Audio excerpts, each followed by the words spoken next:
औज़ुबिल्लाहिमिनश्शैतानिर्रजीम बिस्मिल्लाहिर्रहमानिर्रहीम रब्बि इश्रह ली सदरी वयस्सिर ली अमरी वहलुल उक़दतम मिन लिसानी यफ़क़हू क़ौली। अस्सलामु अलैकुम। इस वीडियो में हम पढ़ेंगे एटम के बारे में। एटम क्या है? एटम जो है वो किसी भी मैटर का सबसे जो छोटा ज़रा होगा, ठीक है, सबसे जो छोटा हिस्सा होगा उसको हम एटम कहते हैं। अब ये समझने के लिए आप ये देख लें कि रेत है, ठीक है, सैंड, जिसको हम सिलिका भी कहते हैं, सॉरी वो जी सिलिका भी कहते हैं, SiO2 इसका फार्मूला होता है। अच्छा, अब उसके अंदर उसके जो ज़र्रात हैं, छोटे छोटे जो उसके ज़र्रात हैं, उसको आप आम आंख से देख सकते हैं, ठीक है। आम आंख का क्या मतलब है?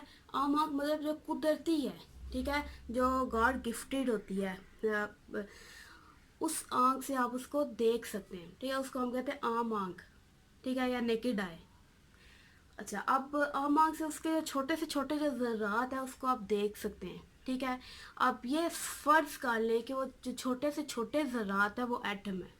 हालांकि जो असल में जो एटम्स होते हैं वो इतने छोटे होते हैं, इतने छोटे होते हैं कि आप उनको आम आंख से नहीं देख सकते, ठीक है। उन आम आंख से नहीं देख सकते, आपको मुख्तलिफ माइक्रोस्कोप्स यूज़ करनी होंगी, तभी जाकर आप एटम को देख सकते हैं। वैसे तो कभी ये नहीं देख सकते। बहुत रेयर होता है कि वो एटम्स की इमेजेस लेते हैं उससे, इलेक्ट्रॉन माइक्रोस्कोप से, और भी एडवांस माइक्रोस्कोप्स होती हैं, उसकी मदद से हम देखते हैं जी, एनालिसिस करते हैं एटम्स का। अच्छा, अब जो एटम है, ठीक है, पहली पहली बात हमने क्या इसकी देखी है कि वो सबसे छोटे से छोटा ज़रा है, ठीक है, the smallest part of a matter, मादा का छोटे से छोटा ज़रा, that can take part in a chemical reaction, ठीक है, जो केमिकल रिएक्शन में हिस्सा ले सकता है। अब केमिकल रिएक्शन से क्या मुराद है? केमिकल रिएक्शन न एक ऐसा रिएक्शन है, ठीक है, एक ऐसा अमल है जिसके अंदर किसी भी मैटर की जो केमिकल कंपोजिशन है, ठीक है, बेसिकली जो है वो वर्ड है वो क्या है? कंपोजिशन। जो कंपोजिशन है वो चेंज हो जाए तो इसका मतलब है कि केमिकल रिएक्शन हुआ है, ठीक है। अब कंपोजिशन क्या चीज़ है? ठीक है, कंपोजिशन कंपोजिशन के हम इस तरह से वाटर के एग्जांपल लेते हैं। वाटर है, वाटर का क्या फार्मूला है जी? H2O, ठीक है, ये वाटर का फार्मूला है। अब इसके मुताबिक वाटर की जो कंपोजिशन है उसके अंदर जो वाटर की तरकीब है, ठीक है, उसके अंदर जो हाइड्रोजन है, दो एटम्स हाइड्रोजन के हैं और एक एटम ऑक्सीजन का है, ठीक है।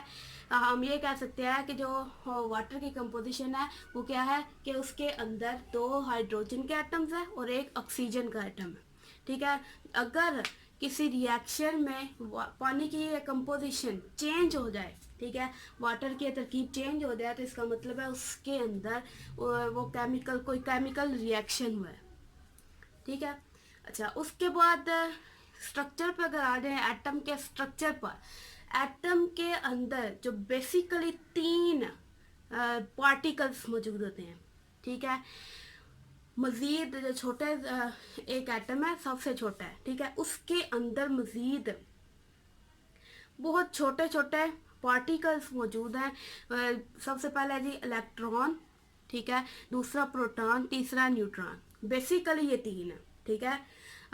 इलेक्ट्रॉन्स है जो, ठीक है, इलेक्ट्रॉन्स, प्रोटॉन्स और न्यूट्रॉन्स है जो, इधर आप देख सकते हैं कि इनके कुछ पॉइंट्स लिखे हुए हैं, ठीक है।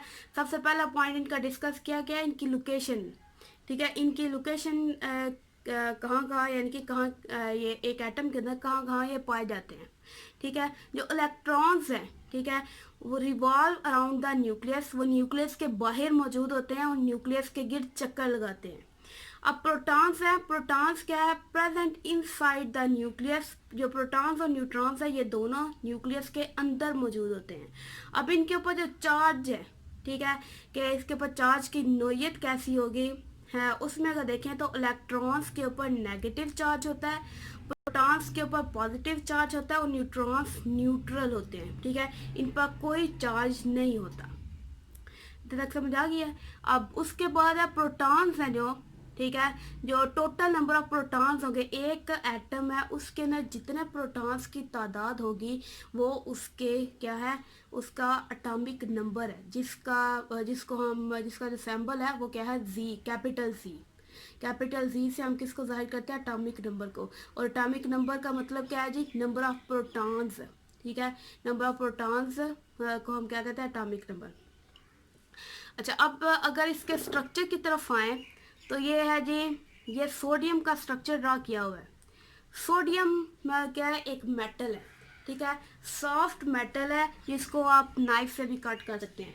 लेकिन ये मेटल है और नाइफ से कट की जा सकती है और ये बहुत ज़्यादा रिएक्टिव है। अगर पानी के साथ इस को रिएक्ट किया जाए तो रिएक्ट करवाया जाए तो एक छोटा सा ब्लास्ट होगा। वो क्वांटिटी पे डिपेंड करता है कि सोडियम की क्वांटिटी कितनी है।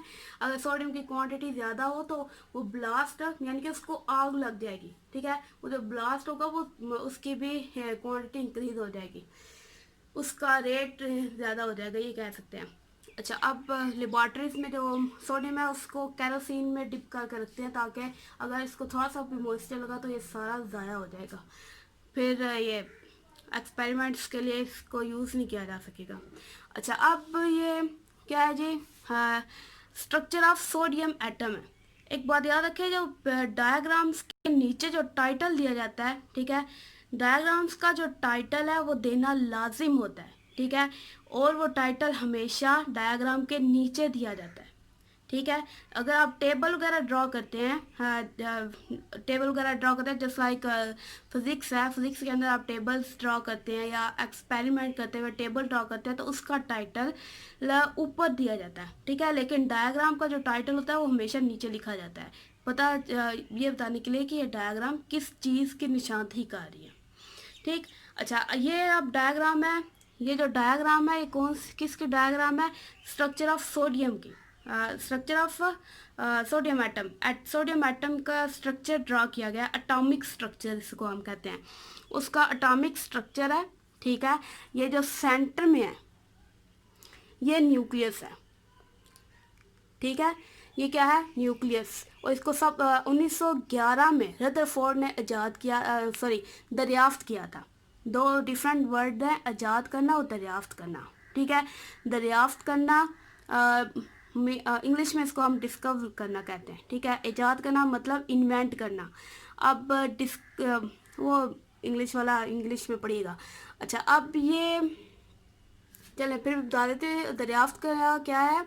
दरियाफ्त करना, जो कुदरती चीज़ मौजूद है उसको खोजना। ठीक है, उसको दुनिया के सामने लाना। ठीक है, खोज कर वो दरियाफ्त करना। इन्वेंट करना, खुद अपनी जो अल्लाह ताला ने अक्ल दी हुई है, ठीक है, सबको, उसको इस्तेमाल करके कोई नई चीज़ बनाना। जिस तरह से कंप्यूटर है, ठीक है, वो एक ईजाद है, वो दरियाफ्त नहीं है। अच्छा, अब ये न्यूक्लियस है। ठीक है, न्यूक्लियस को सबसे पहले किसने डिस्कवर किया था, रदरफोर्ड ने 1911 में। वो हम अगर देखेंगे इंशाल्लाह आगे, वो एक्सपेरिमेंट पढ़ेंगे भी। ये न्यूक्लियस है। ठीक है, उसके अंदर प्रोटॉन्स और न्यूट्रॉन्स मौजूद हैं। जो सोडियम है, ठीक है, सोडियम एटम है, उसके अंदर जो टोटल प्रोटॉन्स है वो क्या है, 11। इसका मतलब है कि जो सोडियम का एटॉमिक नंबर है, ठीक है, यहाँ जो हमने पढ़ा एटॉमिक नंबर, जो एटॉमिक नंबर है वो कितना है, वो 11 है। ठीक, और न्यूट्रॉन्स यानी कि इसके अंदर न्यूट्रॉन्स की तादाद 12 है।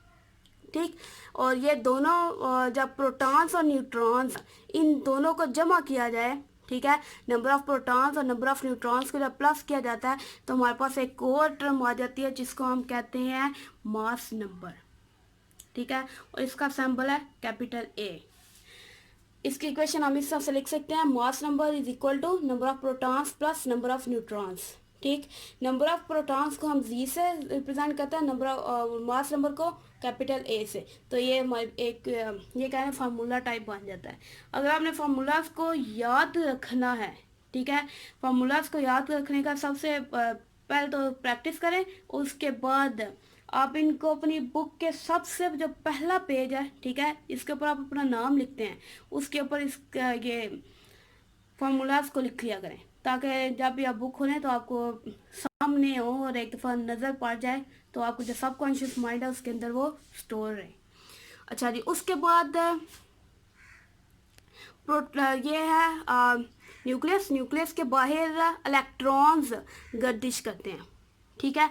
इलेक्ट्रॉन्स क्या करते हैं, गर्दिश करते हैं, रिवॉल्व करते हैं, और ये इलेक्ट्रॉन्स के ऊपर नेगेटिव चार्ज होता है, और ये जिस इनका जो एक महसूस पाथवे है, ठीक है, महसूस पाथवे है जिसके ऊपर ये मूव करते हैं, ठीक है, उसको हम क्या कहते हैं, ऑर्बिट।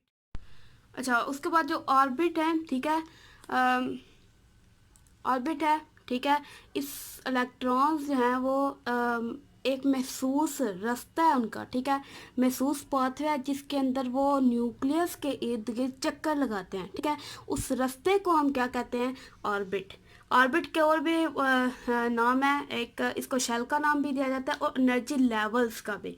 अब एनर्जी लेवल्स का जो कंसेप्ट है ये दिया था बोहर ने, ठीक है, नील बोहर ने 1913 में दिया था, 1913 में एनर्जी लेवल्स का कंसेप्ट दिया था कि जो ये ऑर्बिट्स हैं, ठीक है, कि इलेक्ट्रॉन्स एनर्जी लेवल्स हैं जो उनके अंदर ट्रैवल करते हैं। उसने ये कहा था कि सब न्यूक्लियस के नज़दीक जो ऑर्बिट है, ठीक है, जो शेल है, उसकी एनर्जी सबसे कम है उससे दूर जाते जाते, ठीक है, इसकी एनर्जी कम है, उसके बाद जो अगला आएगा उसकी एनर्जी पहले की निस्बत ज़्यादा, ठीक है। अब उसके बाद जो होगा इसकी इस शेल की एनर्जी इससे कम और इससे ज़्यादा है। अब इसी तरह से जो लास्ट वाला शेल है इसकी जो एनर्जी है वो पीछे वाले शेल से ज़्यादा है, ठीक है, तो ये इस वजह से इसको एनर्जी लेवल्स का भी नाम दिया गया, कि मुख्तलिफ लेवल्स हैं ये एनर्जी के। अच्छा, अब ये मुख्तलिफ लेवल्स हैं, ये सारा का सारा बेसिक कंसेप्ट है एटम का स्ट्रक्चर का। इधर एग्जांपल हमने सोडियम की ली हुई है कि सोडियम के अंदर 11 इलेक्ट्रॉन्स हैं, ठीक है, ये एटॉमिक स्ट्रक्चर है। आप ये न्यूट्रल है, ठीक है, न्यूट्रल फॉर्म है। न्यूट्रल फॉर्म क्यों है, क्योंकि इसके अंदर प्रोटॉन्स और इलेक्ट्रॉन्स की तादाद इक्वल है, ठीक है, प्रोटॉन्स की तादाद भी 11 है और इलेक्ट्रॉन्स की तादाद भी 11 है, ठीक है, मतलब कि 11 पॉजिटिव चार्जेस हैं और 11 ही नेगेटिव चार्जेस हैं, और दोनों मिलेंगे तो क्या हो जाएगा, ज़ीरो आंसर आएगा, ठीक है, मतलब जो नेट चार्ज है, जो टोटल चार्ज होगा सोडियम एटम के ऊपर वो क्या है, वो ज़ीरो। इस वजह से ये न्यूट्रल एटम है, ठीक है। तो ये सारा क्या था जी, एटम का हमने पढ़ा है। एक दफ़ा रिपीट कर लेते हैं जी। एटम की सबसे पहले हमने डेफिनेशन देखी है, उसके अंदर हमने 2 पॉइंट्स पढ़े हैं। सबसे पहले कि एटम क्या है, वो स्मॉलेस्ट पार्ट है। दूसरा कि ये केमिकल रिएक्शन में हिस्सा लेता है, ठीक। उसके बाद है जी स्ट्रक्चर ऑफ एटम। एटम का स्ट्रक्चर है, उसके कंपोनेंट्स हमने देखे हैं। उसके 3 बेसिक पार्टिकल्स हैं, एक है इलेक्ट्रॉन, फिर दूसरा प्रोटॉन, तीसरा न्यूट्रॉन। अब इनके आगे मज़ीद इनके हमने 2 पॉइंट्स पढ़े हैं। सबसे पहले लोकेशन, दूसरा चार्ज। लोकेशन क्या है जी, इलेक्ट्रॉन्स न्यूक्लियस के बाहर उसके इर्द गिर्द जो है वो क्या करते हैं, चक्कर लगाते हैं। जो प्रोटॉन्स और न्यूट्रॉन्स है वो दोनों क्या है, वो न्यूक्लियस के अंदर मौजूद हैं। दूसरा पॉइंट है जी चार्ज, के इन पार्टिकल्स, जो बेसिक पार्टिकल्स हैं एटम के, उनके ऊपर चार्ज की नोयत क्या होगी। सबसे पहले जी जो इलेक्ट्रॉन है उसके ऊपर नेगेटिव चार्ज होगा, प्रोटॉन्स के ऊपर पॉजिटिव चार्ज होगा, और न्यूट्रॉन्स न्यूट्रल होंगे, उनका ऊपर कोई चार्ज नहीं होगा। उसके बाद हमने देखा जी जो नंबर ऑफ प्रोटॉन्स हैं, ठीक है, एक एटम के अंदर जितने नंबर ऑफ प्रोटॉन्स होंगे उसको हम क्या कहते हैं, वो उसका एटॉमिक नंबर होगा, ठीक है। फॉर एग्जांपल यहाँ पर सोडियम है, सोडियम के टोटल जो प्रोटॉन्स की तादाद है वो है 11। इसका मतलब है कि सोडियम जब न्यूट्रल फॉर्म में होगा तो उसका एटॉमिक नंबर 11 होगा, ठीक है। अच्छा, उसके बाद है जी जो अगला पॉइंट था जी मास नंबर, जिसको हम कैपिटल ए से भी रिप्रेजेंट करते हैं। मास नंबर हम कैसे हासिल करते हैं, मास नंबर जो है न्यूक्लियस के अंदर मौजूद टोटल न्यूट्रॉन्स और प्रोटॉन्स की तादाद को हम मास नंबर कहते हैं। ठीक है, इसको हम इस फार्मूला के फॉर्म में लिख सकते हैं, mass number is equal to number of protons plus number of neutrons. ठीक है, ए रिप्रेजेंट कर रहा है मास नंबर को, ठीक है, और जो जी है, कैपिटल जी है, वो रिप्रेजेंट कर नंबर ऑफ प्रोटॉन्स को। ठीक है, तो ये जब हम इनको प्लस करेंगे, नंबर ऑफ प्रोटॉन्स और नंबर ऑफ न्यूट्रॉन्स को प्लस करेंगे तो हमारे पास मास नंबर आ जाएगा।